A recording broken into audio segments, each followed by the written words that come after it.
আল্লাহ রাব্বুল আলামিন কোরআন কারীমের ভিতরে ঘোষণা করে দিয়েছেন, আউযু বিল্লাহি মিনাশ শাইতানির রাজীম, বিসমিল্লাহির রহমানির রহিম, কুল হাল ইয়াস্তাবিল্লাযীনা ইয়া'লামুনা ওয়াল্লাযীনা লা ইয়া'লামুন। আমার বন্ধুগণ, আমার ভাইরা, আল্লাহ রাব্বুল আলামিন কোরআন কারীমের ভিতরে ঘোষণা করে দিয়েছেন, হে নবী আপনি তাদেরকে বলুন যারা আলেম ওলামাদেরকে মানুষ মনে করে না, যারা আলেম ওলামাদেরকে এবং যারা জানে না, অর্থাৎ যারা আলেম আর যারা আলেম না, তারা উভয় কি সমান হতে পারে? যারা জানে আর যারা জানে না তারা সমান হতে পারে? আমার ভাইরা, আল্লাহ রাব্বুল আলামিন আরো বলে, আল্লাযীনা আমানু মিনকুম ওয়াল্লাযীনা উতুল ইলমা দারাজাত। আমার বন্ধুগণ, আমার ভাইরা, আল্লাহ রাব্বুল আলামিন বলেন, ইয়ারফা'ুল্লাহু আল্লাযীনা আমানু মিনকুম, তোমাদের মধ্যে থেকে যারা ঈমানদার, তোমাদের মধ্যে থেকে যারা ঈমানদার তাদের মর্যাদা আল্লাহ রাব্বুল আলামিন বাড়িয়ে দেন। আল্লাহ তাআলা বলছেন, ওয়াল্লাযীনা উতুল ইলমা দারাজাত। আমার বন্ধুগণ, আমার ভাইরা, আল্লাহ তাআলা বলেন তোমাদের মধ্যে থেকে যারা আলেম, যারা ইলমওয়ালা, উতুল ইলমা, যারা ইলমওয়ালা অর্থাৎ যারা আলেম, তাদেরকে আল্লাহ রাব্বুল আলামিন অনেক মর্যাদা বৃদ্ধি করে দেয়। যারা আলেম সম্প্রদায় তাদের মর্যাদা আল্লাহ বহু গুণে বাড়িয়ে দিয়েছেন। আমার বন্ধুগণ, আমার ভাইরা, আল্লাহ রাসূল সাল্লাল্লাহু আলাইহি ওয়াসাল্লাম হাদিস শরীফে বলেছেন, আল্লাহ রাসূল বলেছেন, আল উলামা ওয়ারাসাতুল আম্বিয়া। আমার রাসূল বলেছেন উলামা সম্প্রদায় হলো আমার ওয়ারিস। উলামা সম্প্রদায় কার ওয়ারিস? উলামা সম্প্রদায় হলো আল্লাহর রাসূলের ওয়ারিস। বলুন সুবহানাল্লাহ। উলামা সম্প্রদায় আল্লাহর রাসূলের ওয়ারিস। রাসূল বলেছেন, ফাইনাল আম্বিয়া লা ইওয়ারিসু দিনারান ওয়ালা দিরহামান। আমার বন্ধুগণ, আমার ভাইরা, আল্লাহ রাসূল সাল্লাল্লাহু আলাইহি ওয়াসাল্লাম পৃথিবীর জমিনে কোনো মাল দিয়ে যায় নাই, কোনো মাল রেখে যায় নাই, সম্পদ রেখে যায় নাই, টাকা পয়সা রেখে যায় নাই। আল্লাহ রাসূল সাল্লাল্লাহু আলাইহি ওয়াসাল্লাম পৃথিবীর জমিনে কাউকে মাল দিয়ে ওয়ারিস বানান নাই, কাউকে সম্পদ দিয়ে ওয়ারিস বানান নাই। আল্লাহ রাসূল সাল্লাল্লাহু আলাইহি ওয়াসাল্লাম যে ওয়ারিসের কথা বলেছেন, এই ওয়ারিস মানে ইলমের ওয়ারিস। আল্লাহ রাসূল সাল্লাল্লাহু আলাইহি ওয়াসাল্লাম পৃথিবীর জমিনে আল্লাহ রাসূল সাল্লাল্লাহু আলাইহি ওয়াসাল্লাম ইলম রেখে গিয়েছেন। এই ইলমের ওয়ারিস হলো উলামা সম্প্রদায়। একবার জোরে জোরে বলা যাবে সুবহানাল্লাহ। আমার বন্ধুগণ, আমার ভাইরা, আল্লাহ রাব্বুল আলামিন কোরআন কারীমের ভিতরে বলেন, ইন্নামা ইয়াখশাল্লাহ মিন ইবাদিহিল উলামা। আমার বন্ধুগণ, আমার ভাইরা, আল্লাহ রাব্বুল আলামিন বলেন, হে পৃথিবীর মানুষ, পৃথিবীতে যত ধরনের মানুষ আছে, পৃথিবীর ভিতরে যত ধরনের মানুষ আছে, আল্লাহ তাআলা বলেন সব থেকে আমাকে ভয় কারা করে? আল্লাহ তাআলা বলেন উলামা সম্প্রদায় আমাকে সব থেকে বেশি ভয় করে। একবার জোরে জোরে বলা যাবে সুবহানাল্লাহ। তাহলে এখান থেকে আমরা বুঝতে পারলাম যে উলামা সম্প্রদায় পৃথিবীর যত মানুষ আছে সমস্ত মানুষের থেকে বেশি আল্লাহকে ভয় করে। আমার বন্ধুগণ, আমার ভাইয়েরা, এই আলেমদের বিরুদ্ধে কোনো কিছু বলা যাবে না। কেননা এই আলেম হলো আবেদের থেকে উত্তম।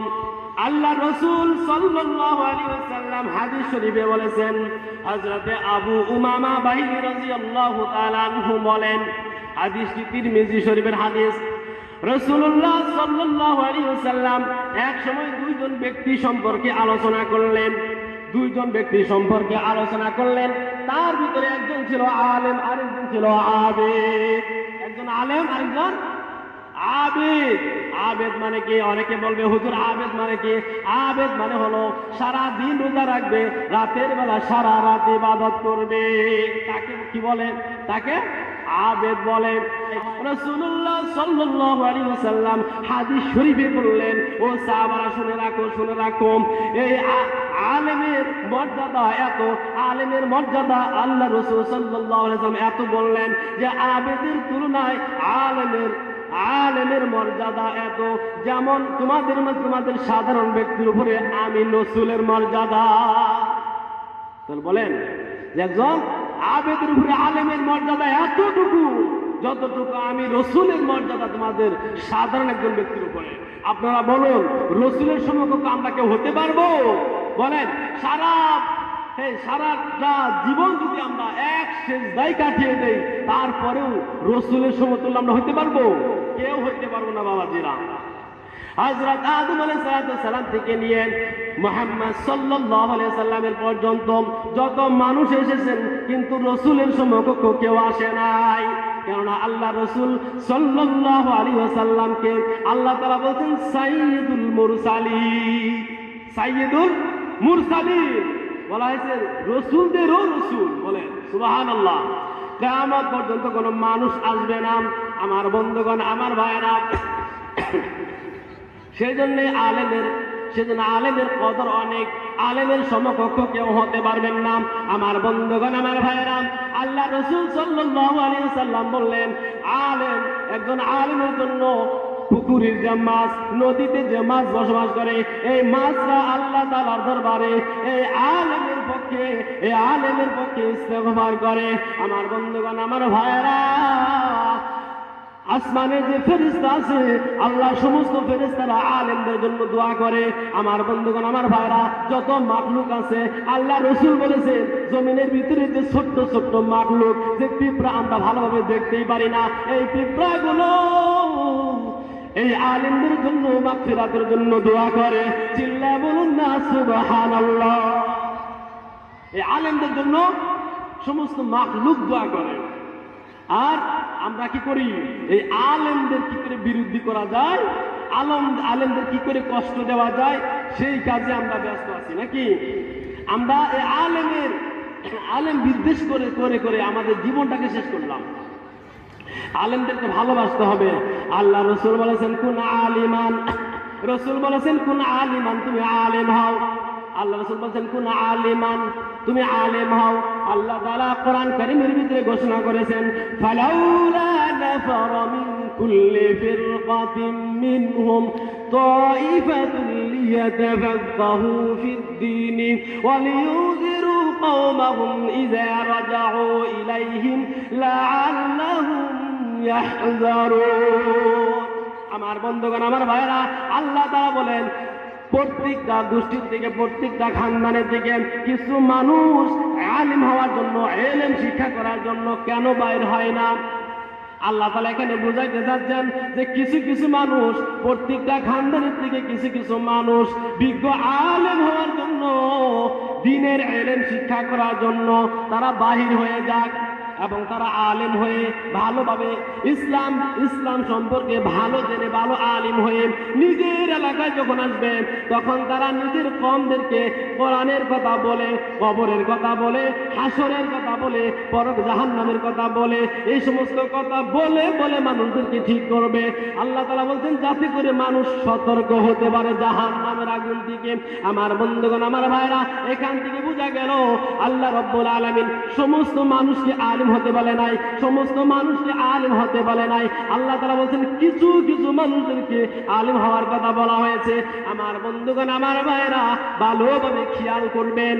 আল্লাহ রাসূল বলেছেন কোন আলিমান, তুমি আলেম হও, তুমি আলেম হও, আও মুতাআল্লিমান, অথবা তুমি আলিমের ছাত্র হও, আলেমের ছাত্র হও। আলেমের ছাত্র হতে হবে। আল্লাহ রাসূল বলেন আও মুতাআল্লিমান, তুমি আলেমের ছাত্র হও। আল্লাহ রাসূল সাল্লাল্লাহু আলাইহি ওয়াসাল্লাম বলেছেন মান খারাজা ফি তালাবিল ইলমি ফাহুয়া ফি সাবিলিল্লাহি হাত্তা ইয়ারজিআ। রাসূল বলেছেন যে ব্যক্তি নিজের বাড়ি থেকে বাইর হয়ে যায় কিসের জন্য? ইলম হাসিল করার জন্য। ইলম হাসিল করার জন্য নিজের বাড়ি থেকে যখন বাইর হয়ে যায়, আল্লাহ রাসূল বলেছেন ফাহুয়া ফি সাবিলিল্লাহ, সে ব্যক্তি আল্লাহর রাস্তায় থাকলো। আমার বন্ধুগণ, আমার ভাইরা, আল্লাহ রাসূল বলেছেন যতক্ষণ পর্যন্ত সে নিজের বাড়িতে ফিরে না আসবে ততক্ষণ পর্যন্ত সে আল্লাহর রাস্তায় থাকলো। চিল্লায় বলুন না সুবহানাল্লাহ। রাসূল বলেছেন কোন ব্যক্তি যদি ইলম হাসিল করতে করতে করতে মারা যায়, কোন ব্যক্তি যদি আল্লাহর রাস্তায় মারা যায়, রাসূল বলেছেন সে ব্যক্তি যেন শহীদের মর্যাদা পেয়ে যাবে। আমার বন্ধুগণ, আমার ভাইয়েরা, ভালোভাবে খেয়াল করবেন।